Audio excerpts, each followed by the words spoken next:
জনপ্রিয় ছাত্র দলের স্বেচ্ছাসেবক আমার তোমার এলাকাবাসী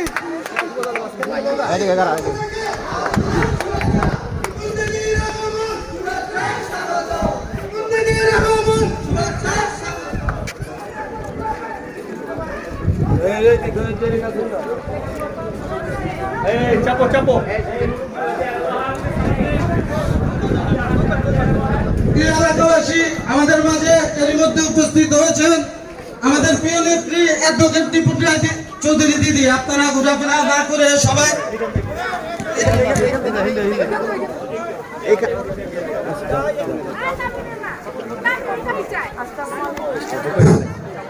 আমাদের মাঝে উপস্থিত হয়েছেন।